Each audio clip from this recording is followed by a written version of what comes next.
নমস্কার। গুরু কৃপাই কেবলম। আমি অধ্যাপক ডক্টর শ্রী সুনীল শাস্ত্রী। আজ আমি আপনাদের তৃতীয় ভাব, যাকে সহজ ভাব বলি, সহোদর ভাব বলি বা ভাতৃভাব বলি, এই তৃতীয় ভাব থার্ড হাউসে বৃহস্পতি গ্রহ থাকলে জাতক জাতিকাদের কি প্রভাব হয় সেই সম্পর্কে বিস্তারিত আলোচনা করছি। বিগত কয়েকদিন আগে লগ্ন ভাব এবং দ্বিতীয় ভাব নিয়ে আলোচনা করেছি। এই সব জাতক জাতিকাদের যাতে তৃতীয় ভাবে বৃহস্পতি গ্রহ বসে থাকে, অর্থাৎ তৃতীয় ভাবে বৃহস্পতি গ্রহ অবস্থান করে, সেই সব জাতক জাতিকাদের ছোট ভাই বোনেদের সাথে সম্পর্ক ভালো থাকে। ছোট ভাই বোনেদের সাথে সম্পর্ক ভালো থাকে। ভাই বোন যদি কোনো রকমভাবে কোনো সমস্যায় পড়ে, তাহলে এরা সঙ্গে সঙ্গে সাহায্যের জন্য ঝাঁপিয়ে পড়ে। এবং এরা যদি কোনো সমস্যায় পড়ে, তাহলে এদের ভাই বোনেরাও সাহায্যে ঝাঁপিয়ে পড়ে। ভাই বোনেরাও সাহায্যে ঝাঁপিয়ে পড়ে। দ্বিতীয় ভাব থেকে ভাই বোনেদের বিচার করা হয়। বৃহস্পতি হলো নৈসর্গিক শুভ গ্রহ। বৃহস্পতি হলো নৈসর্গিক শুভ গ্রহ।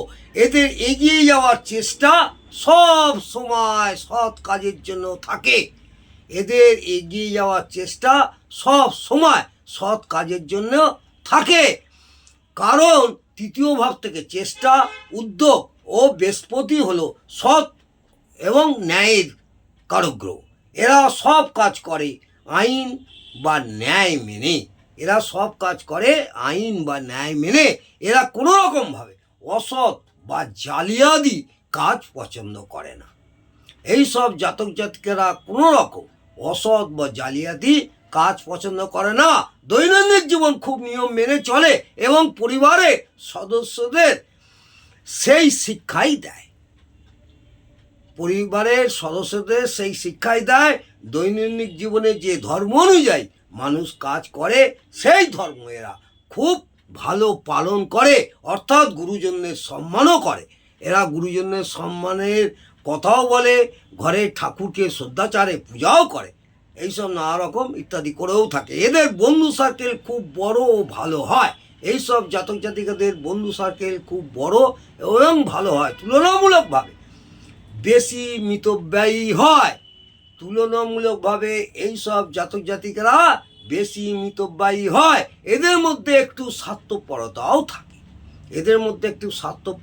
থাকে। এদের দাম্পত্য জীবন, আধ্যাত্মিক জীবন বা নিজের ভাগ্য এবং আয়ের জায়গাটা তুলনামূলকভাবে একটু সুপ্রসন্নও হয়, বা ভালো আয়ের জায়গাটাও থাকে, বা ভালো আয়ও করে। কারণ বৃহস্পতি যেখানে থাকে তার থেকে 5 ও 7 নম্বর ঘর পূর্ণ দৃষ্টি দেয়।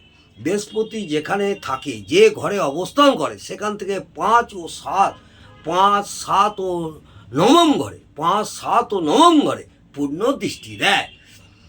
অর্থাৎ তৃতীয় বৃহস্পতি থাকলে সেই জাতক বা জাতিকা সপ্তম ভাব, নবম ভাব এবং একাদশ ভাবে বৃহস্পতির দৃষ্টি পড়ার ফলে উক্ত ভাবগুলির শুভত্বের পার্সেন্টেজ বেশি পাবে। কারণ সপ্তম ভাব থেকে বিবাহিত জীবনের বিচার করা হয়। সপ্তম ভাব থেকে আমরা জায়া ভাব, সেখান থেকে আমরা বিবাহিত জীবন বিচার করি। নবম ভাব থেকে ভাগ্য বিচার করি এবং একাদশ ভাব থেকে আয় বিচার করা হয়। ও একাদশ থেকে আয় বিচার করা হয়। ও বৃহস্পতি হলো সুখ, শান্তি এবং টাকা পয়সার কারক গ্রহ। মিথুন এবং কন্যা লগ্নের বৃহস্পতি তৃতীয়ভাবে থাকলে দাম্পত্য জীবনে সুখ স্বাচ্ছন্দ্যের পার্সেন্টেজ তুলনামূলকভাবে কম হয়। মিথুন এবং কন্যা লগ্নের বৃহস্পতি তৃতীয়ভাবে থাকলে, ভালো করে মন দিয়ে শুনুন, মিথুন এবং কন্যা লগ্নের বৃহস্পতি তৃতীয়ভাবে থাকলে দাম্পত্য জীবনে সুখ স্বাচ্ছন্দ্যের পার্সেন্টেজ তুলনামূলকভাবে কম হয়। কারণ বৃহস্পতি হলো মিথুন ও কন্যা লগ্নের বাদকপতি। তুলনামূলকভাবে এদের ঘাড়ে ও গলায় মেদ বেশি থাকে।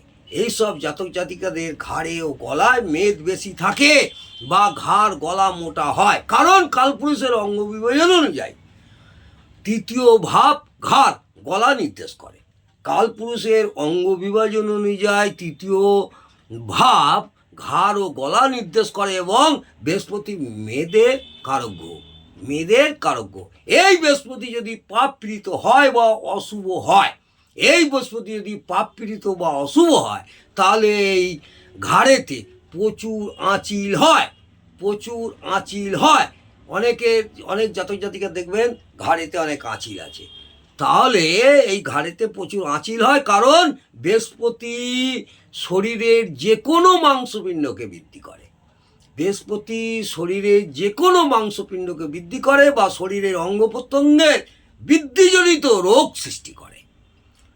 শরীরের অঙ্গ প্রত্যঙ্গের বৃদ্ধিজনিত রোগ সৃষ্টি করে, মাথায় রাখবেন। এছাড়া বৃহস্পতি পাপ পীড়িত হলে কানের ভিতর কোনো রোগ সৃষ্টি করতে পারে, কারণ কালপুরুষের অঙ্গ বিভাজন অনুযায়ী কান তৃতীয়ভাবে পড়ে। কালপুরুষের অঙ্গ বিভাজন অনুযায়ী কান তৃতীয়ভাবে পড়ে।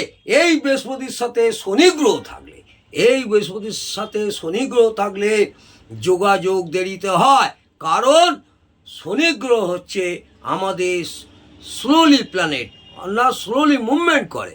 এই জন্যে এই বৃহস্পতির সাথে শনি গ্রহ থাকলে যোগাযোগ ধীর স্থির হয়। আবার বুধ বা মঙ্গলযুক্ত থাকলে, আত্ম অহংকারী হয়। এইসব জাতক জাতিকারা আত্ম অহংকারী হয়।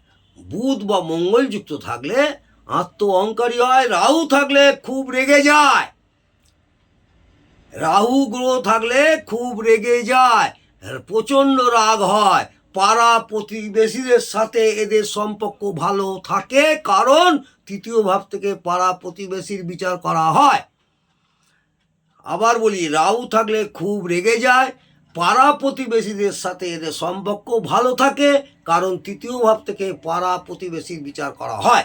মনে রাখতে হবে এই বৃহস্পতি যদি পাপদৃষ্ট, পাপ পীড়িত, পাপ মধ্যগত, পাপ গৃহগত, দুস্থানগত বা দুস্থানপতি হয়, বাদক স্থানে থাকে বা বাদকপতি হয়, নিচস্থ বা নাচস্থ হয়, অশুভ অ্যাসপেক্টে থাকে, ষোড়শ বর্গে বল কম পায়, তখন সমস্ত শুভত্বের পার্সেন্টেজ কমে যাবে, ষোড়শ বর্গে বল কম পায়, তখন সমস্ত শুভত্বের পার্সেন্টেজ কমে যাবে।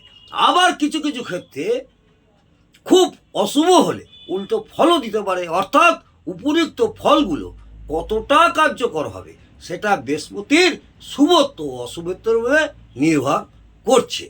তাই আমি আজকে বৃহস্পতি গ্রহ জাতক জাতিকাদের লগ্ন সাপেক্ষে তৃতীয়ভাবে থাকলে কি ফল হয় সেইটা বিস্তারিত আলোচনা করলাম। আগামী দিনে চতুর্থভাবে বৃহস্পতি গ্রহ থাকলে কি হয় সেই সম্পর্কে বিস্তারিত আলোচনা করব। যদি আমার ভিডিওটা ভালো লাগে অবশ্যই জানাবেন এবং বন্ধুবান্ধবদের শেয়ারও করে দেবেন এবং একটি লাইক করে উৎসাহিত করবেন। আশা করব আপনাদের আগামী দিনে আরও শিক্ষামূলক ভালো ভালো ভিডিও আমি করতে পারবো বা উপহার দিতে পারবো। নমস্কার, জয় মা তারা। ভালো থাকুন, সুস্থ থাকুন, আনন্দে থাকুন।